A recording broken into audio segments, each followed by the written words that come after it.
Hey there! Tonight we're heading back not to warm castles or candlelit feasts, but to smoke-filled huts and frozen earth. This is winter in the Middle Ages. The real one. No glory, no armor.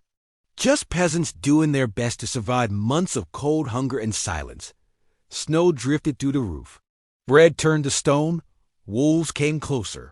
And every day you got up and did it all again. If slow, grounded history helps you unwind, feel free to like the video and subscribe. But only if it actually brings you peace.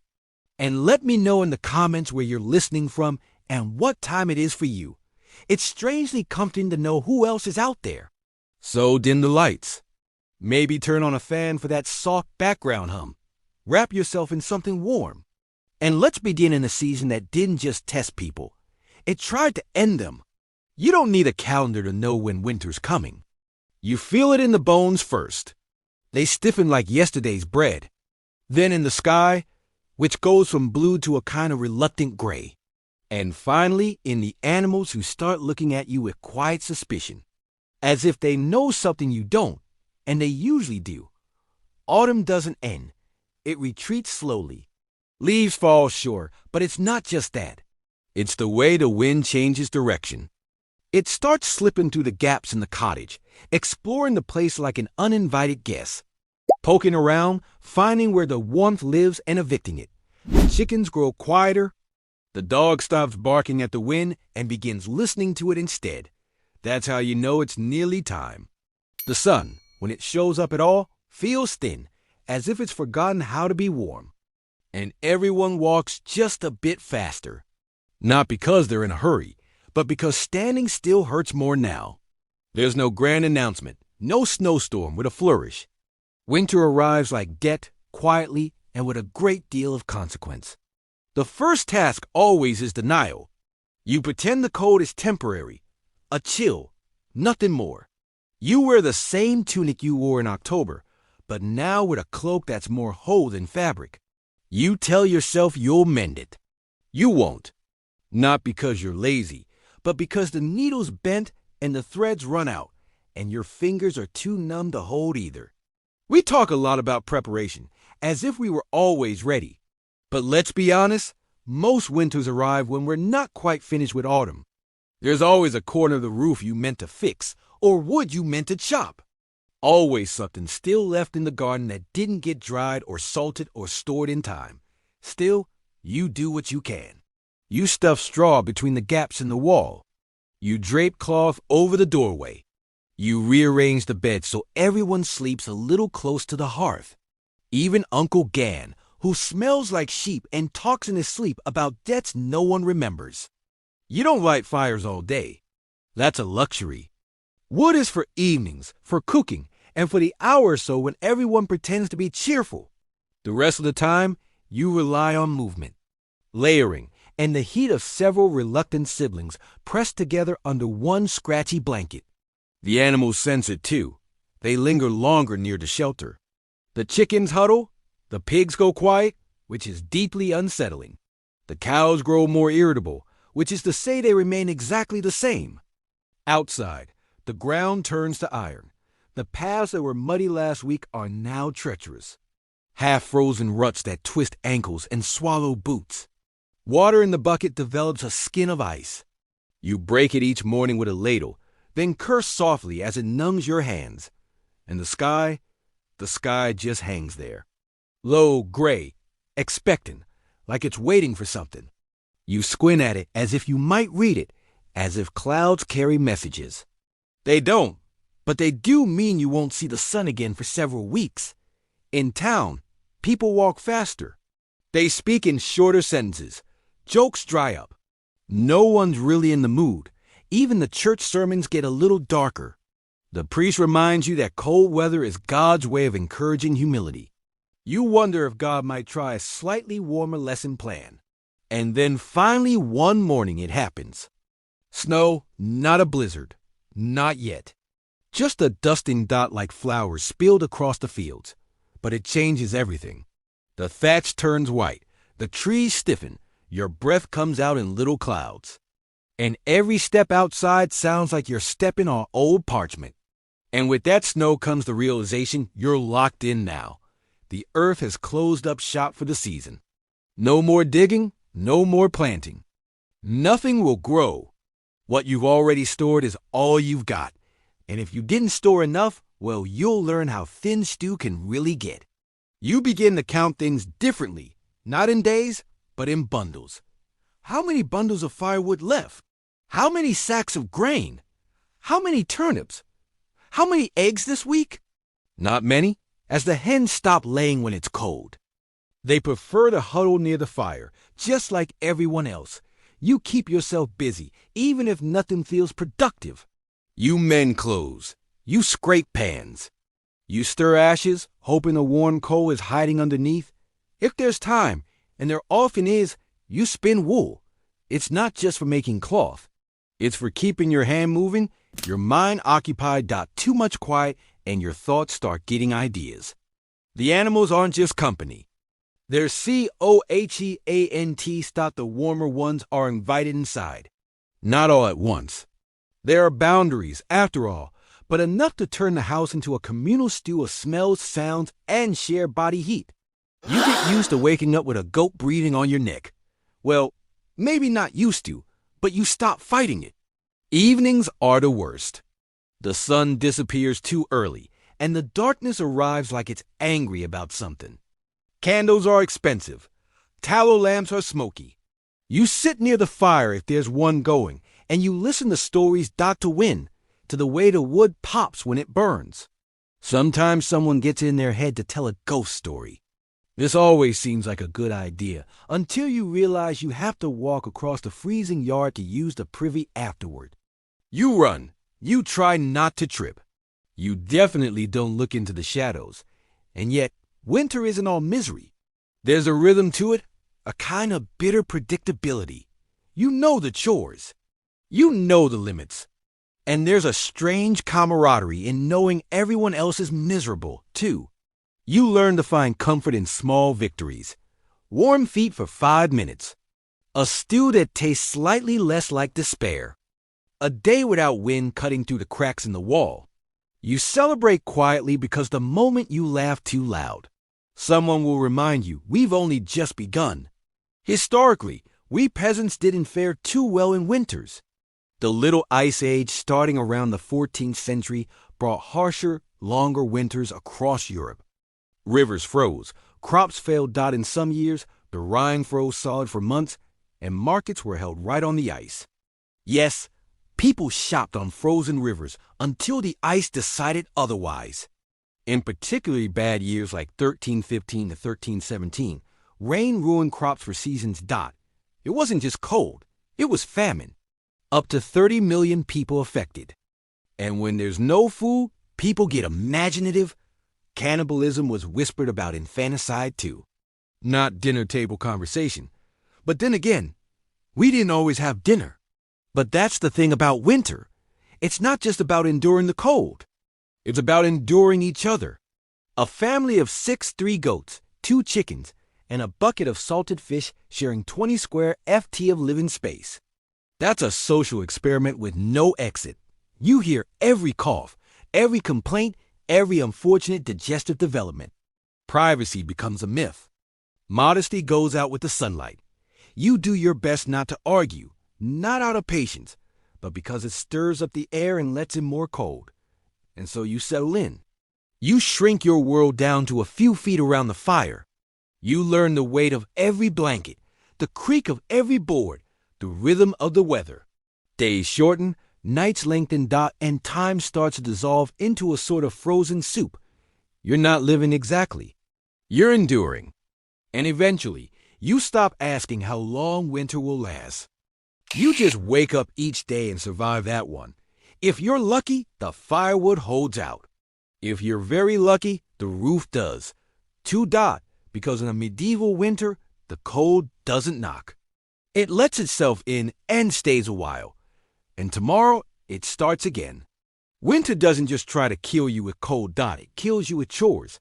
And at the top of that frozen to-do list, wood. Endless amounts of it. You don't just need a few logs for ambience.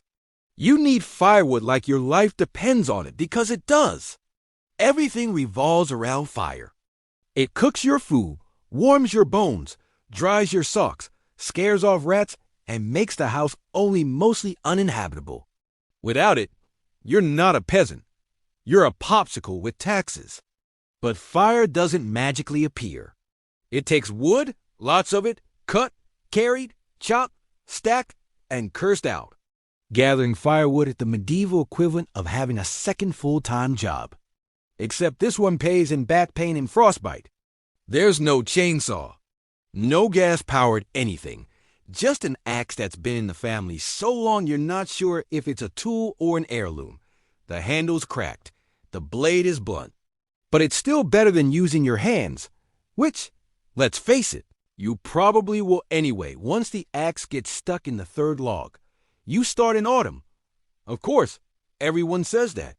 Start early. Except there's never enough time. The harvest runs late. Your neighbor borrowed your axe, and you sprained your ankle trying to outrun an angry goose. So here you are in December, swinging steel at a tree like it insulted your mother, praying it falls in the right direction.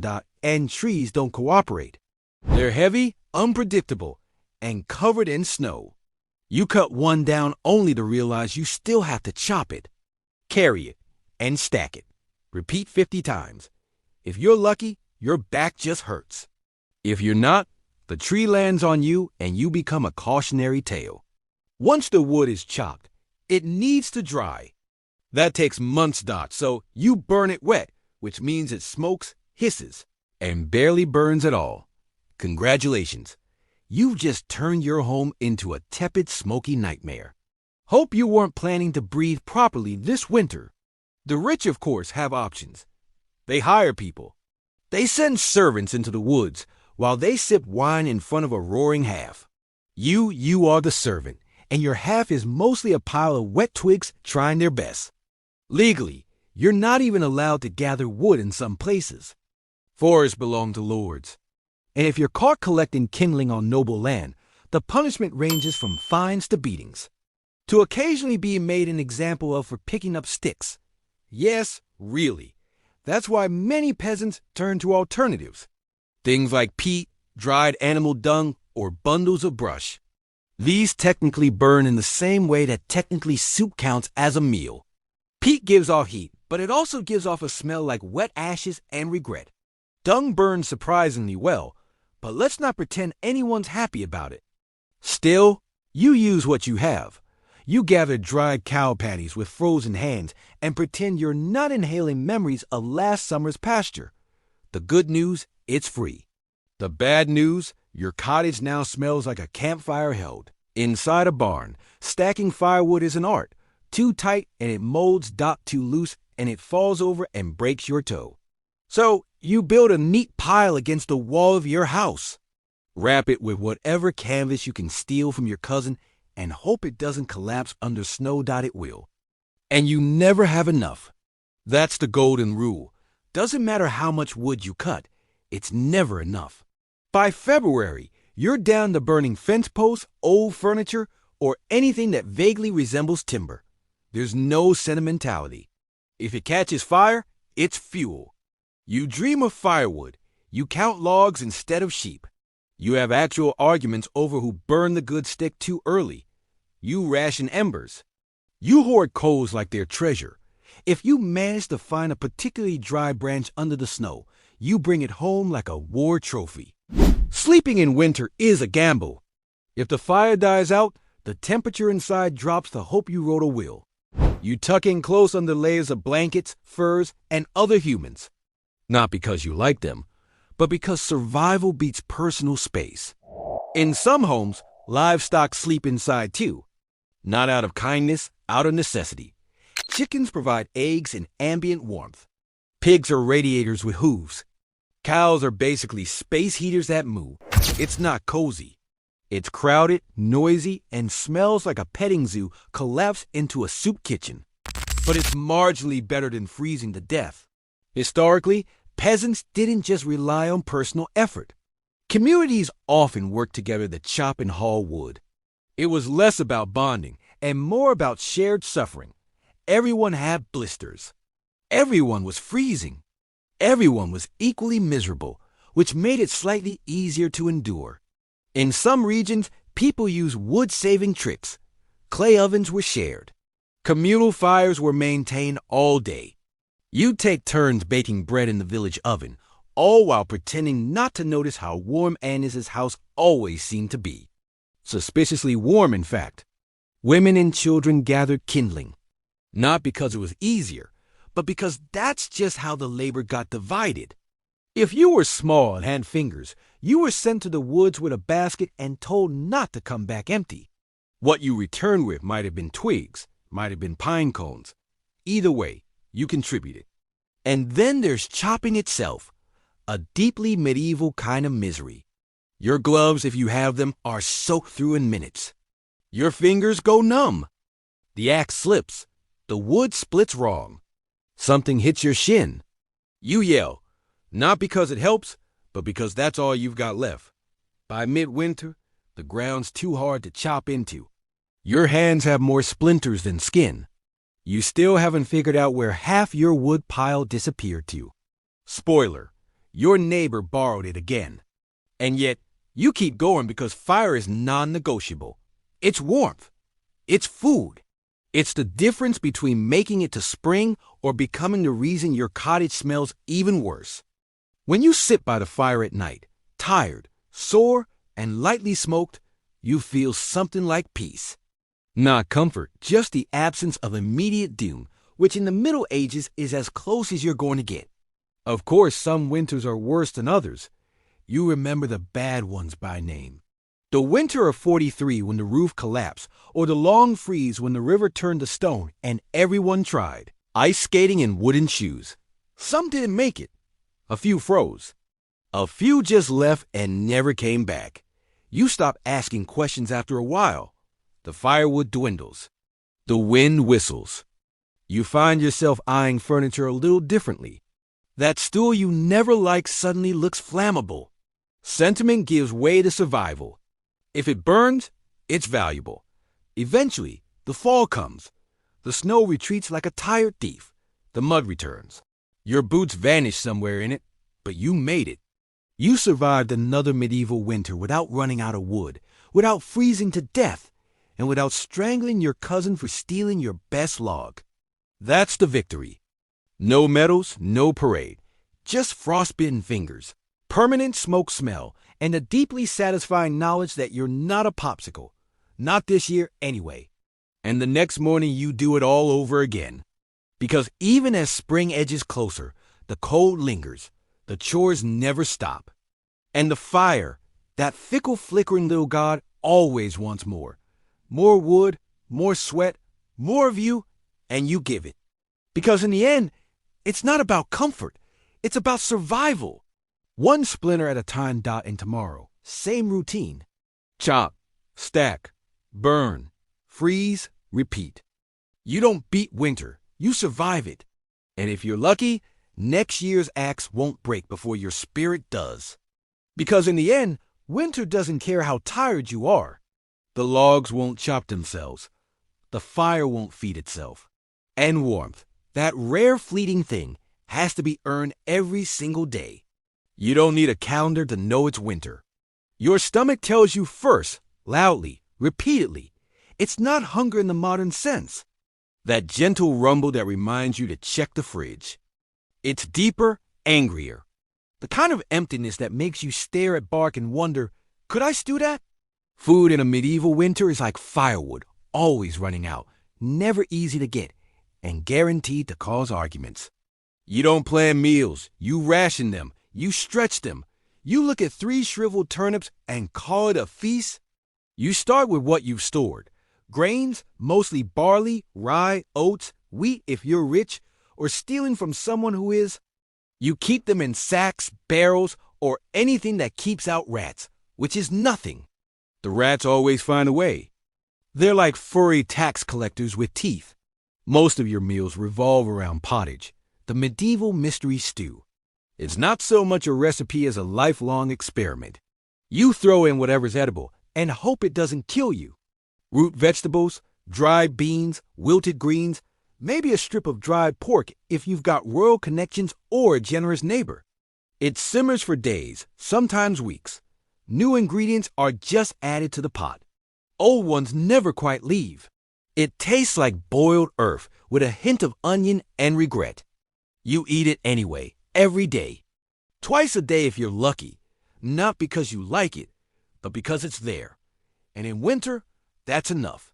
Meat is rare. You don't have a freezer. You don't even have a cold cellar, just a slightly less awful corner of the cottage. If you did slaughter something in the fall, a pig, a goat, your neighbor's least favorite chicken, you salt it, smoke it, dry it, and then hide it from everyone in the house, especially the kids. Kids will eat anything, including raw bacon and the string you tied it with. Sometimes you fish if the river isn't frozen, if the ice isn't too thick, and if you haven't already burned your fishing rod for kindling. Ice fishing is a thing, just not a fun thing. You chip away at a hole in the ice while your toes slowly lose sensation. Then you sit, wait, and contemplate how life became a series of increasingly stupid decisions. If you're near the sea, you might dry some herring or smoke eel. It's nutritious. It's long-lasting, and it tastes exactly how it sounds. If you're not near water, you rely on whatever your neighbors didn't guard well enough. Bread is essential, but it's also a gamble. Made from whatever flour you've got, rye, barley, sometimes lentils, and often padded out with filler, sawdust, ground acorns, maybe bark on a bad year. Bread isn't soft and fluffy. It's a blunt object, something between food and medieval defense weapon. And sometimes the bread fights back. In damp storage, rye can grow a fungus called ergot, a delightful little microbe that causes hallucinations, convulsions, and occasionally death. You don't know this. All you know is that the bread makes you see colors, scream at clouds, and possibly become a religious visionary. Or a witch, depending on who's watching. Dairy helps if you have animals that haven't frozen, wandered off, or been eaten. Milk spoils quickly, so you turn it into butter or cheese. The cheese is hard, salty, and vaguely threatening. Butter is a luxury. You keep it wrapped in cloth hidden under your bed like it's gold, because in winter it basically is. Eggs? Not likely. Chickens slow down in the cold. They're too busy trying not to die.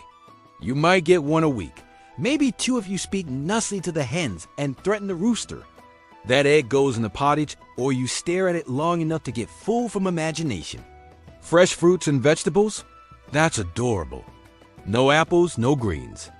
Maybe a dried plum from last August if it didn't rot or become home to a worm.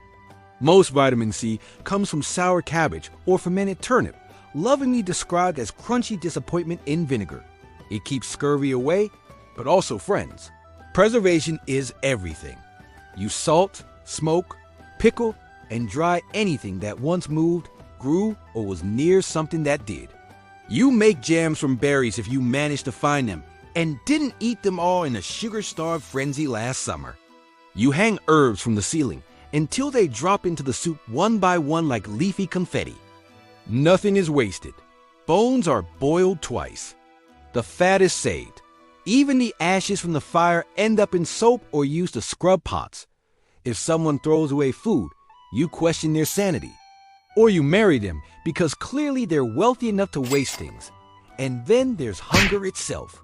Not mild hunger, not I skipped lunch hunger, but the kind that makes you feel your stomach rubbing against your spine. The kind that makes you chew slowly, not for flavor, but to make it last. Hunger's a full-time presence in winter. It sits with you, watches you cook, comments on your portions, judges your neighbor's squirrel stew and says, "Actually, that looks all right." There's a rhythm to it. You wake up hungry. You go to bed still hungry.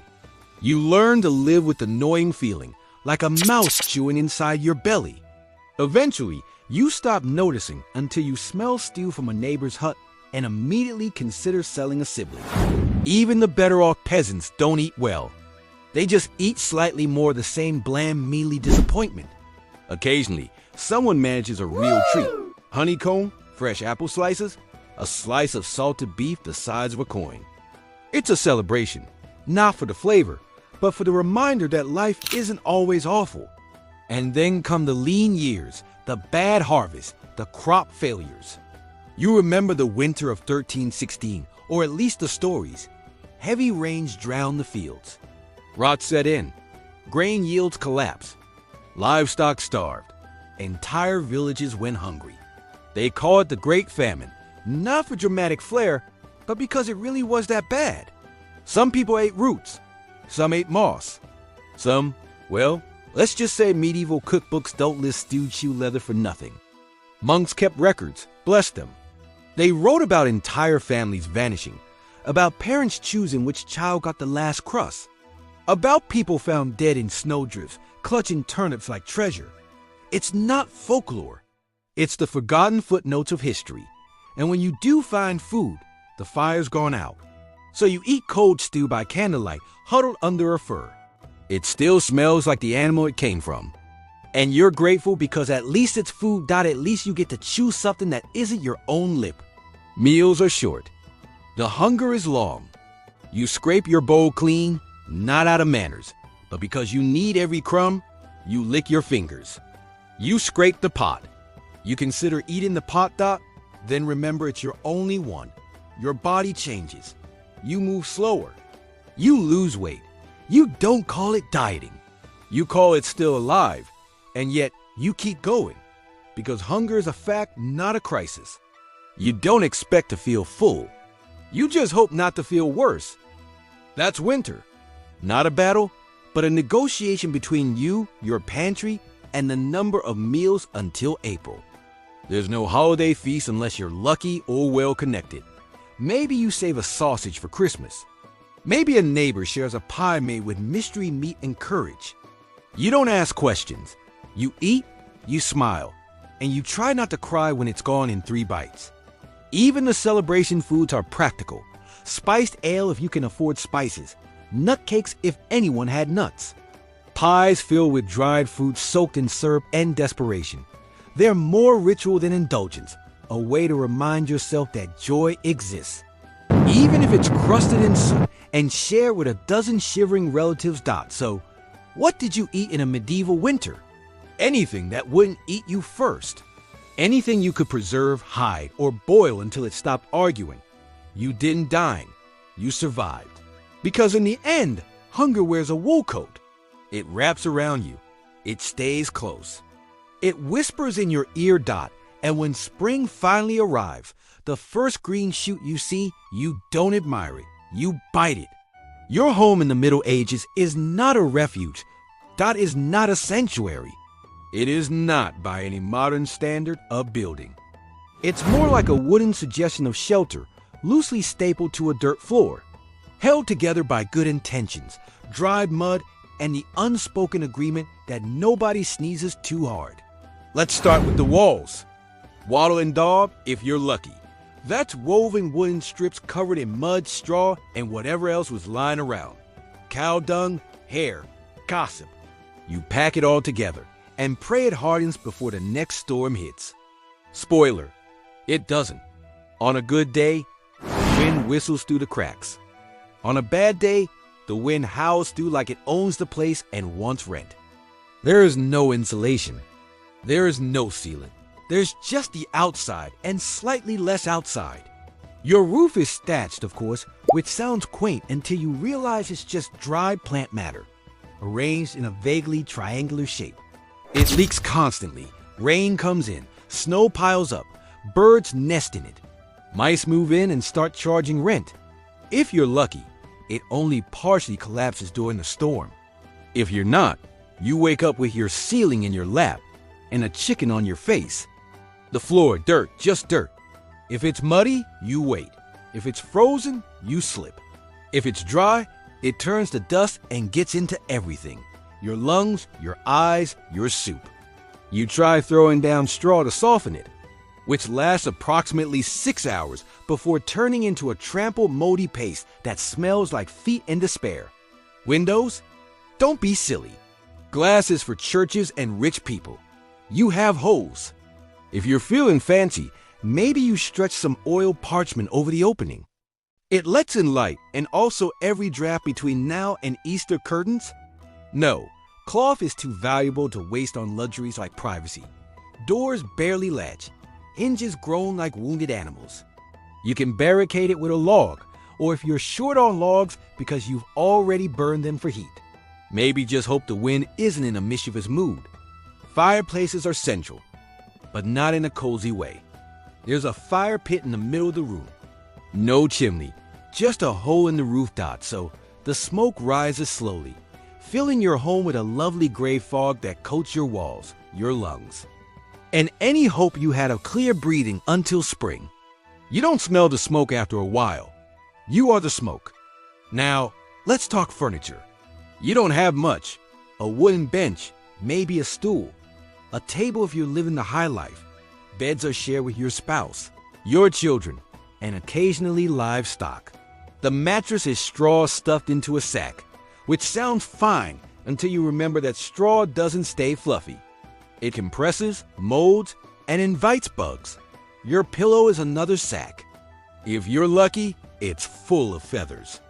If you're not, it's just more straw, possibly slightly less crunchy. Blankets. Wool if you got it, or furs if something nearby died recently. Most nights you sleep in your clothes under everything you own, hoping body heat plus faith equals survival. And if your fire dies out overnight, you wake up frozen in your own breath cloud, questioning every decision that led to this point. Heating the place is a challenge. You keep the fire going, sure, but heat rises, smoke rises. And unfortunately, you're sleeping on the floor, which means your toes freeze while your rafters get a lovely sauna experience. Stones around the heart help. They absorb heat and release it slowly, but only if you have enough fuel to make them warm in the first place. You seal up cracks with moss, cloth, or mud. It doesn't work that the wind finds a way. It always finds a way. There are days when you swear the air inside is colder than the air outside, and you do something about it, but your fingers are too numb to untie your cloak. Lighting is another delight. You've got tallow candles, which drip, sputter, and reek of beef fat. Or rush lights, reeds dipped in animal grease, which burn like someone tried to weaponize a salad. The smoke from these mingles with the hearth smoke until the whole room is a low-hanging haze of medieval asthma triggers. And let's not forget the noise. Thin walls mean you hear everything. The wind, the livestock, your neighbor sneezing. Your own stomach growling back at you like it's filing a complaint. Privacy. A myth? Solitude? Only if you walk into the forest and don't come back. Of course, it's not just people living here. Your cottage shares space with animals. Chickens nest in corners. A goat sleeps under the table. If you've got a cow, she lives in the lean-to attached to the wall, unless it's too cold, in which case she joins you in the main room. There's no such thing as indoor and outdoor dot. There's only not dead from the cold. This makes the house warmer, slightly. It also makes it louder, messier, and smells like a barn that recently lost a bed. You sweep the floors, but the dirt just rearranges itself. The straw bedding smells like old milk, and if a chicken decides to lay an egg next to your head in the middle of the night, you say thank you. And try to fall back asleep before it poops on your blanket. Your roof also houses guests, birds, rats, insects. The thatch is thick enough for nesting, which means come spring, you'll hear the pitter-patter of tiny feet above you. Sometimes they fall in. It's normal. You scream. The rat screams dot, and then you both pretend it never happened. Maintenance is constant. Roof cracks. Rafters bend. Doors sag. The wind tears the roof.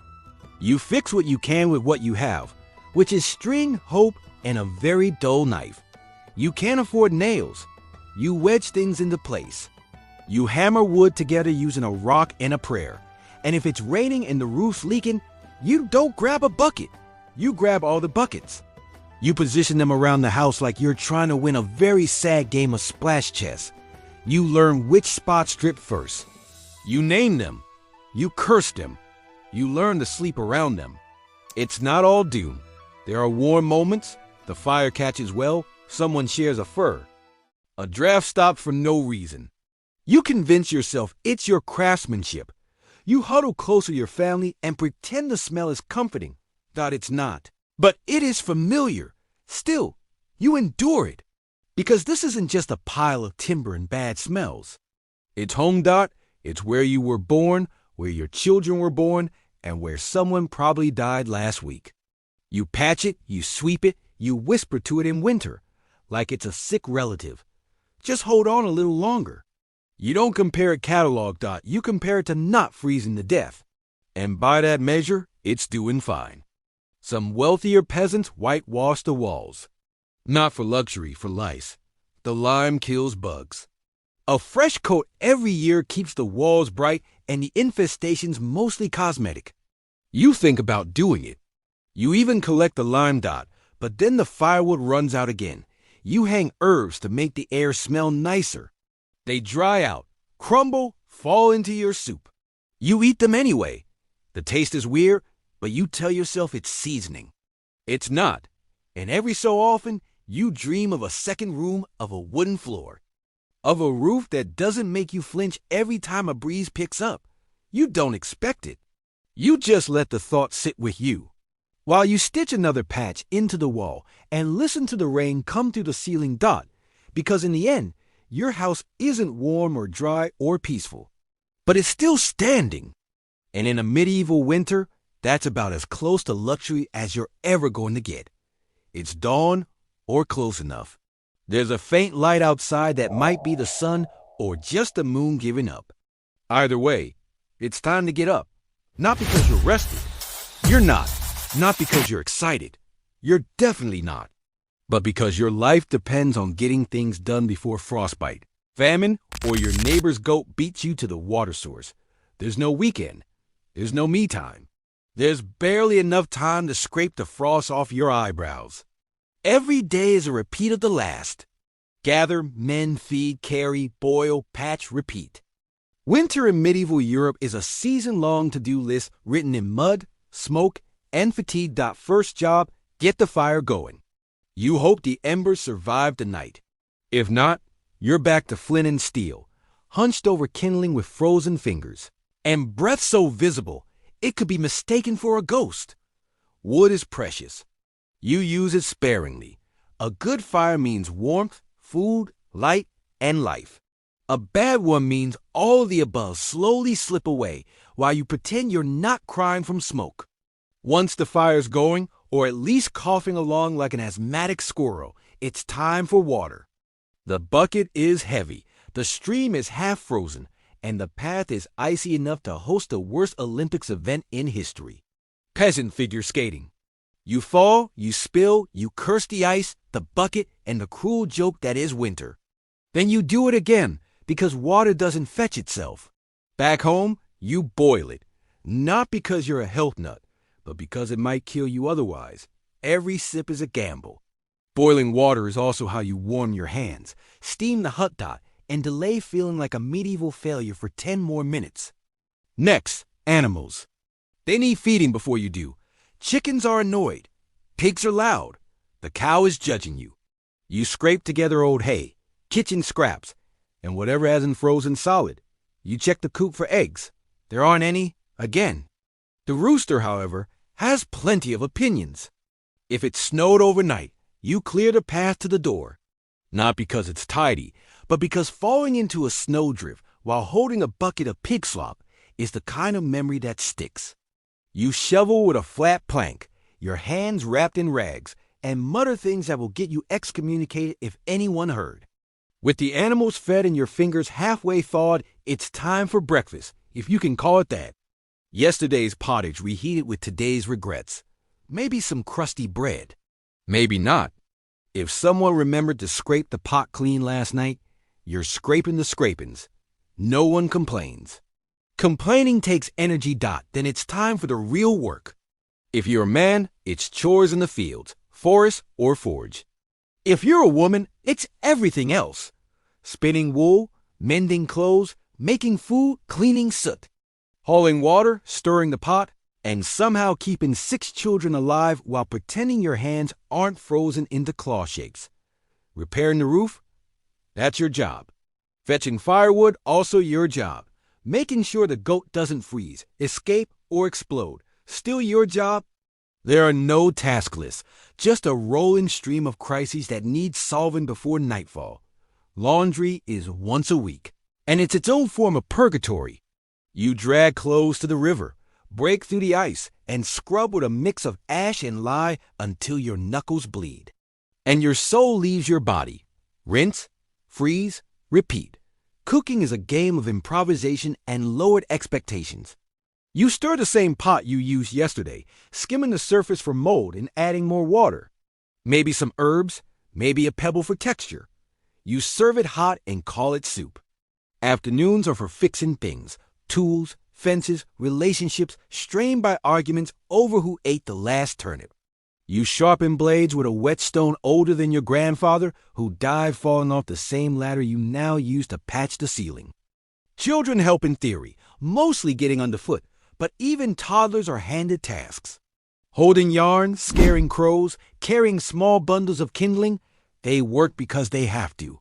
Playtime is what happens when they finish early, and no one ever finishes early. Inside, the spinning wheel turns endlessly. Wool doesn't spin itself. Linen doesn't weave itself. Every thread in every tunic has passed through hands that ache. Gloves are a luxury. Calluses are standard issue. If you drop a spindle and it rolls into the fire, you quietly consider walking into the flames after it. By late afternoon, it's already dim. The sun barely tries in winter, shadows stretching long. You rush to finish tasks before the light fails, patching walls with mud, rehanging door hinges, fixing a leaking roof with straw, a rock, and misplaced optimism. You prep for the evening, stirring the stew, stoking the fire, scraping frost off the inside of your water bucket. You change into warmer clothes, the same clothes, but with one more layer of sadness. Dinner arrives, a bit of stew, some bread, a communal mug of weak ale or water boiled 3 times to make it less deadly. You sit near the hearth, not too close for sparks, not too far for frostbite, eating fast as the warmth fades quickly. Afterward, there's no winding down. You're still spinning thread, mending socks, patching cloaks, scraping soot. Children sleep near the fire in a tangle of limbs and snoring. Adults stay up to tend the fire and haul tomorrow's firewood. If you're lucky, there's a song. Someone sings softly while spinning or shelling peas. It's not joyful, but it's comfort, a reminder that life exists outside the labor, just barely. Night falls early. You lay down in the same clothes, under the same damp blanket, on the same straw mattress. You listen to the wind rattle the shutters, hear the goat fart in its sleep, and hope the roof holds. You hope tomorrow is warmer, or at least not worse. You fall asleep mid-thought, not because you're calm, but because exhaustion is the only lullaby you can afford. This is just one day. Tomorrow, you do it all again. Every chore repeats. Every moment aches. There's no catching up, only falling behind more slowly. Holidays are rare. Misleading a day off means attending church in the cold. Standing for hours while a priest reminds you suffering is good for the soul. The rhythm of winter life is monotony with stakes. You don't do chores to feel productive. You do them because not doing them means someone doesn't eat, doesn't warm up, doesn't make it through February. The margin for error is microscopic. A torn cloak, a lost hat, a broken tool, all potential disasters. Every task, no matter how small, hums with quiet urgency, and still you keep going because you must. No one else will haul that water, mend that wool, feed that goat, or boil that gray, slightly suspicious stew. This is your life, your winter, and the chore never ends. Sometimes you wonder what it would be like to rest, truly rest, to sit, to breathe, without a list stretching from dawn to dusk. But rest is a luxury. Movement is survival, so you shift the logs, fold the wool, quiet the baby, nod to your spouse. Another day done, another just like it to come. The work doesn't stop, but neither do you. Even in sleep, your body aches with memory. Blisters, burns, bruises become part of you, like the smoke in your clothes. You don't choose to get sick in the Middle Ages. You wake up one morning, nose running, throat feeling like you gargled pine cones. Your joints inflate from the inside. You're fighting something without a name, cure, or polite bedside manner. Getting sick in winter is a rite of passage. The hut is damp, the air cold, the fire went out during the night. You've been breathing smoke, goat dander, and wall moss spores since October. Your body throws a tantrum about it. Everyone coughs, everyone sneezes. No one covers their mouth because tissues don't exist, and personal hygiene is a rumor. The children are sick, the old people are sick, the livestock might be sick, and you're barely holding on. You drink boiled nettle tea, hoping the smell doesn't finish you off. Remedies include bleeding, the go-to for everything from headaches to heartbreak. A dull knife or leech decides your fever needs less blood, making you lightheaded enough to forget symptoms temporarily. Herbal teas are made of dried weeds, yarrow, wormwood, nettle, maybe unidentified moss, with a pinch of superstition. You boil it in a crack pot, strain it through your sleeve, and sip it, ignoring the taste of bitter mud and betrayal. You might be advised to fast because a body fighting infection clearly needs less food. Bread is scarce, pottage is gray sludge.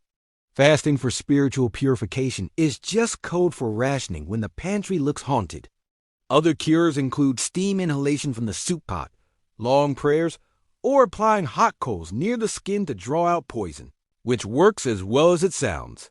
Medical help depends on who arrives first, the healer with herbs, the priest with prayers, or the barber surgeon with a sack of unwashed instruments. The barber surgeon mutters about humors, pulling out a saw and a tankard of ale. You bite on a stick and scream into the void. Purging laxatives from boiled bark or emetics from wine and sadness makes you violently, aggressively sick, questioning your commitment to staying alive. Some recover, lying in straw beds, sweating through wool, alternating between shivering and hallucinating. The hut smells of damp wool and herbal nightmares, but somehow you pull through, though not everyone is so lucky. Illness spreads fast in a sealed box filled with smoke, livestock, and no ventilation. You cough, your child coughs, your neighbor coughs through the wall. Half the village is sniffling, wheezing, or laid out under moldy blankets, fed onion water and lash rites. No one knows what's causing it, so they guess bad air, a curse, or old Maud's funny-looking church. You hang herbs over doorways, burn sage, sleep with iron under the bed to ward off spirits. It doesn't work, but it smells better than the goat. You can't stop working when sick. Firewood needs chopping, cows need milking, kids expect dinner, even if it's just hope and nettles. Rest is for corpses, so you shuffle through snow like a disgruntled ghost wrapped in every piece of wool you own. The risk looms that this isn't just a cold, but something darker: typhoid, pneumonia, the kind that takes you quietly in the night. Not the pain, but the silence that follows is the real fear. If the sickness worsens, the fever spikes, your breath rattles, you stop getting out of bed. Someone lays a cloth on your forehead, pretending it helps. The priest is summoned, not the healer or barber, to prepare your soul. Confession comes quickly. You mumble every sin, even ones you didn't commit, just to cover your bases. The priest sprinkles holy water smelling of mildew and desperation, saying Latin words that sound final. Your family gathers, preparing without saying it. The pot of herbs simmers, bread is saved, a blanket tucked tighter. You lock eyes with your spouse, unsure who will survive this winter. Sometimes the fever breaks. You wake, the fire still burning, breath steady, fingers moving. The room smells like death warmed over, but it's warm, and you've made it, barely. Recovery isn't glamorous. Your legs are weak, your back aches, you haven't eaten solids in days. Your first trip outside feels like crossing a tundra on legs made of disappointment. No one throws a celebration. You just pick up where you left off, splitting kindling, mending cloaks, investigating a suspiciously bloated pig. If your voice cracks from infection, too bad. If you lost weight, it's less strain on your shoes. Illness never really leaves. It waits in the corner, in the wind, in the shared mug or unwashed cloth. You live where health is a passing visitor, not a resident, yet you carry on because there's no other option. You cough less, breathe easier, no longer see strange shapes in the room's corner. The color returns to your face, along with the weight of everything that still needs doing. In the Middle Ages, illness comes free, but survival, that's extra. You don't brag about surviving. Don't even talk about it. You wake, pull on your patched tunic, and start hauling water again, proving you were strong enough. Authority in medieval Europe isn't a suggestion. It's a fact, like mud, cold, or the neighbor who smells of pickled turnips. In winter, when hunger thins patience and tempers run short, obedience is enforced. You don't talk back, don't complain, don't ask why, unless you enjoy public punishment and splinters. From the manorial lord to the priest, everyone above expects compliance, armed with a belt, staff, or scripture. The manorial lord owns the land. You don't rent, you're a tolerated parasite, farming his fields, paying dues, bowing as he rides past. If he says jump, you ask how high, then jump anyway, just in case. Refuse, and he takes your grain or throws you in the stocks, winter's least cozy seating arrangement. Wooden planks clamp your arms and neck while neighbors admire your poor choices, throwing turnips or rocks. Lords aren't the only problem. The church is just as powerful, arguably more terrifying. God might forgive, but the priest doesn't, watching who misses Mass, works on holy days, or covets a neighbor's goat. Tithes aren't optional. You give 1/10 of everything grain, eggs, chickens, your dignity. Fall short, and you get a sermon with meaningful stares and eternal consequences. Not a reminder notice. The priest's power is in memory, noting who skips prayers or whispers during Mass. In winter, when everyone's cranky and coughing, it's easy to land in the pulpit's line of fire. The law is a farmer with a stick and vague authority. It's less about justice, more about keeping people in line. Steal bread, lose a hand, say something cheeky, lose a tongue. Gossip too loudly, get a scold's bridle. A scold's bridle, an iron mask with a mouthpiece, makes you think twice before speaking again. Even private matters bring public consequences. If your child misbehaves, you're blamed. If your spouse curses, you both suffer. Intelligence is suspicious. Reading is for priests, curiosity for troublemakers. Ask too many questions, and you're accused of sorcery, earning a drowning or bonfire, especially if you're a woman. Women obey father, husband, son, in that order, speaking softly, working constantly, avoiding any reason to be called a witch. Once that word's in the air, it doesn't matter what you've done, herbs, healing, or talking back mean extra kindling. Villagers aren't just bystanders. They're part of the system, reporting you for working on a saint's feast day. Your cousin might mention you muttered something unholy in your sleep, turning surveillance human and nosy. Winter sharpens paranoia. A stolen tool, bad trade, or missing hen escalates into accusations and shame. There's no appeal, just hoping the Lord's in a good mood and the priest didn't stub his toe. Jokes are dangerous. The wrong tone near the wrong person, and your humor is evidence of sedition. Laughter's fine at the Lord's joke, the priest's sermon, or someone in the stocks. Anything else is suspicious. Winter makes punishments harsher. A summer slap is an inconvenience, but in winter, it's a deep sting. With no ointments, you treat bruises with snow and silence. No village meeting to discuss grievances. Animals get better treatment if productive. A healthy ox or milk-giving goat is fed before you. Your worth is measured in output and obedience. Not opinions. Stay quiet. Stay useful. People adapt, learning to bow without bending too far, mastering polite silence. They say yes with their mouth, not today with their eyes. Obedience becomes a survival tactic and social performance. Children learn early to work, act, avoid the priest's gaze, and sit still at Mass without giggling. You don't teach them to dream big, but to stay small, unnoticed, and intact. Religion, meant as comfort, is a leash. You're reminded obedience brings salvation, questioning leads to hell. Father Thomas watches, too invested in how deeply you kneel during prayer.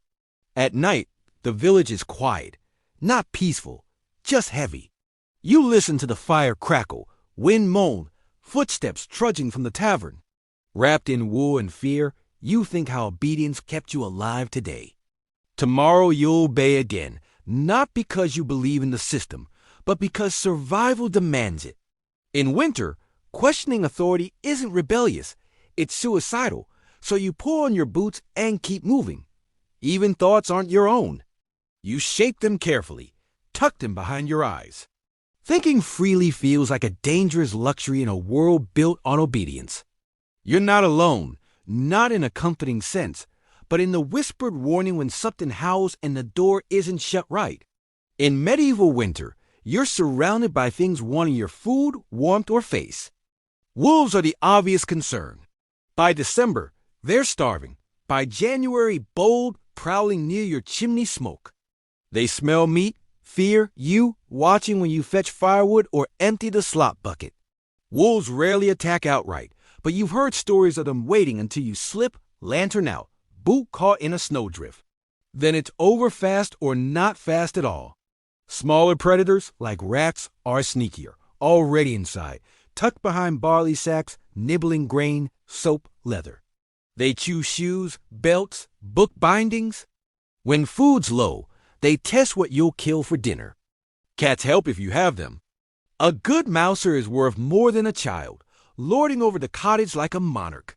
If they don't hunt, rats resume their midnight buffet, and you wake to something missing a corner. Village strays, half-wild dogs with torn ears and visible ribs, roam in packs, chasing chickens, cornering the slow. When hungry enough, barking turns to biting, and you don't trust them, nor they you. In the woods, rumors of lynx is rare, a blur of fur and claws, disappearing before you're sure they're real. Mostly, they avoid people. Mostly. If a lynx showed up in the village, no one would be surprised. Just unlucky. Bulls are worse big, mean, stupid, charging if cornered or desperate, costing men legs or lives to a wild boar tusk. In lean months, some hunt boars for meat. Sometimes they return with dinner. Sometimes they don't return at all. The outside is bad, but inside isn't safe for cold drive spiders, beetles, centipedes indoors, crawling, crunching underfoot. You step on them barefoot at dawn, pretend not to scream, sweep them into the hearth, and watch them sizzle.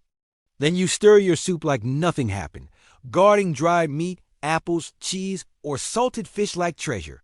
You're not greedy. You're competing with everything that breathes. Mice are relentless. Mold creeps faster than you can scrape. The family dog stares at the larder door like it's made of dreams. Some hang food from rafters to keep it safe, until something climbs the wall and steals it. You found half-eaten sausages, bite marks in bread, droppings in the flour, bin wipe them out, close the lid, pretend it's usable. Waste is a luxury you can't afford. Even birds get strange in the cold, crows following, perching on rooftops, watching silently. 3 on your door's beam make you wonder if they know something you don't. Winter sharpens everything. Sound carries further, footsteps echo louder. A snap, growl, or crunch of boots locks your heart, because sometimes it's not an animal, but a person, hungry and desperate. Bandits don't take the season off colder, hungrier, reckless. They'll try the door, or break it down if they think you have food. You sleep lightly, blade near the bed, dull, rusted, but sharp enough. Every noise is a question, whine, creak, or bump against the wall. Is it the cold settling or something trying to get in? You learn winter's language. Snows fall when something moves, silence when something watches.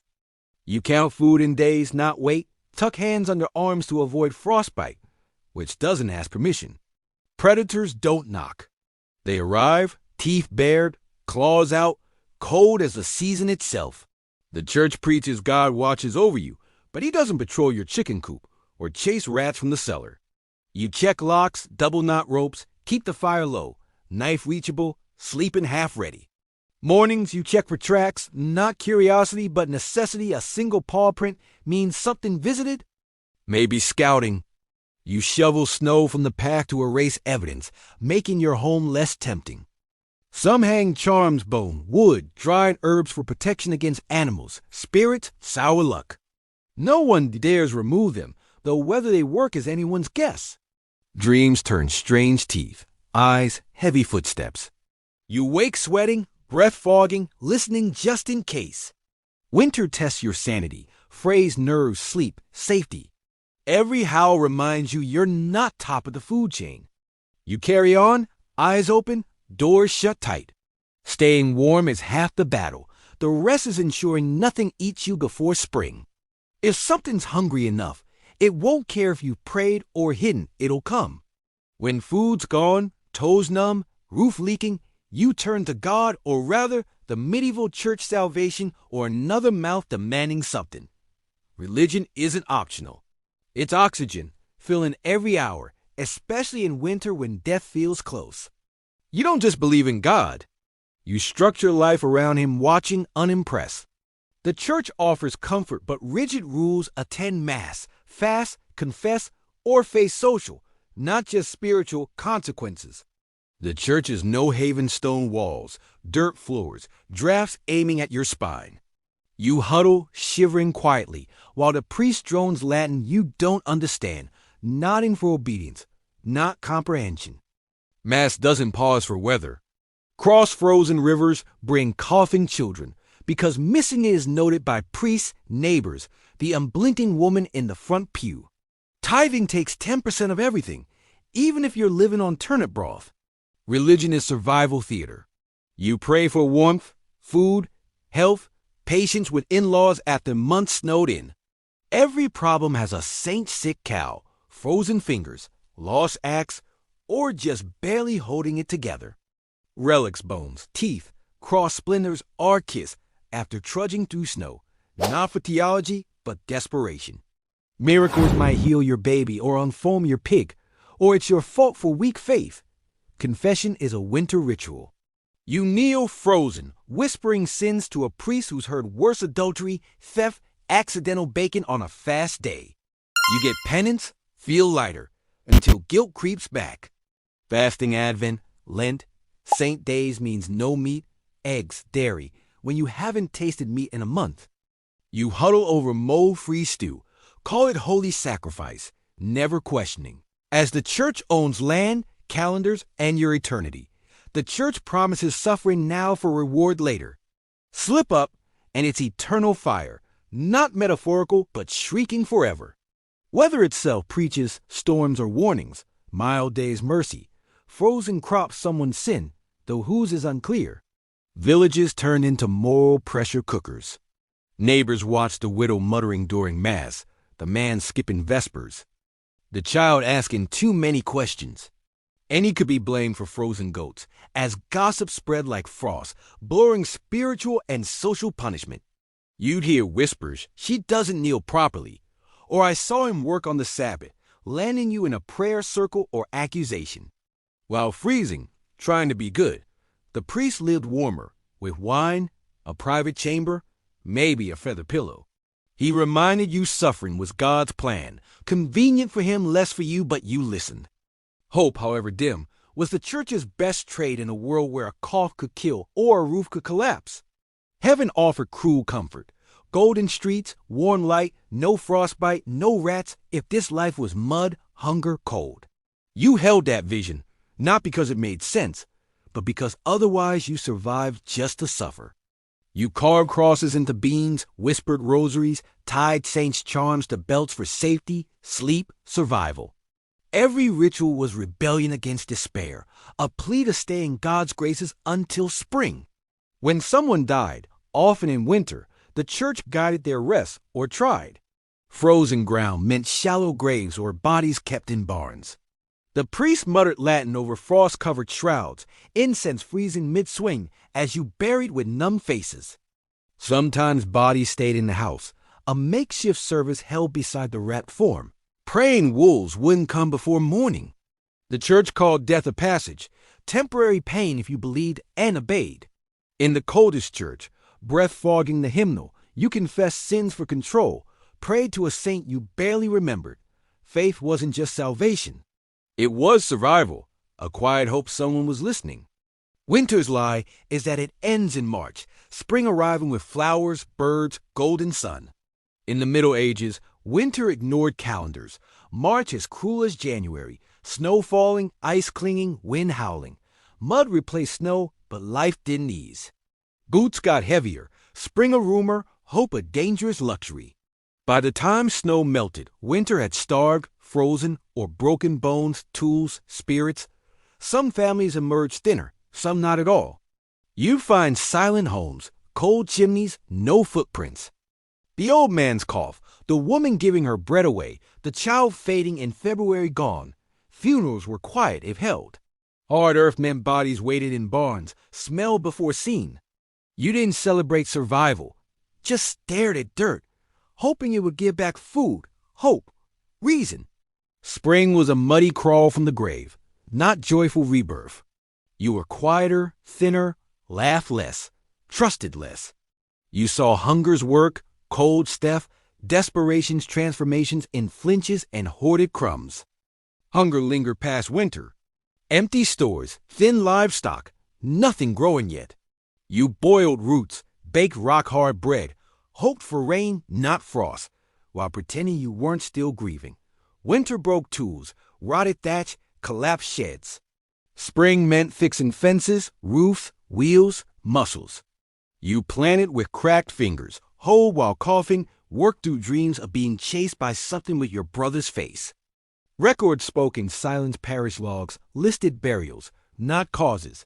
Chroniclers noted harsh seasons, unusual mortalities. A village of 60 might be 40 by April. 10-year-olds looked 20. Women miscarried from cold. Winter wasn't something you got through, but survived, barely breathing, not whole. Trauma lived in hollow stares, flinching children, men shouting at night with no word for it, just symptoms. Some stopped talking, drank more, prayed more, or faded, working fields silently, eating without tasting. The church called it divine testing, but God's will felt thin when your baby or mother didn't wake. You kept going, no other option, fed chickens, mended doors, taught your child to check flour for spoilage. Life resumed, not better, but unstoppable, until a sprouting May softened the world briefly. Spring didn't erase losses. Silence and grief remain, names remembered. A boot, rusted knife, child's doll found in melted snow were picked up gently, wordlessly. Laughter returned, quiet, careful, around a new fire with marginally edible stew. A child chased a chicken. Someone played a battered flute. Wet earth replacing mildew stink. Not joy, but motion. You didn't expect happiness, just less pain, learning to plant early, store better, brace harder. But next winter could be worse. Scars and cautious hope reminding you of frozen fingers and buried kin. When asked how winter was, you nodded, said, "We made it," because the truth was messier, colder, living in cloaks wrapped tighter, food counted twice, listening for wolves even in spring. Survival wasn't triumph, just endurance, the closest to a miracle in a time when nothing warmed food tomorrow was promised. No songs, no legacies, just another spring proving you were still here.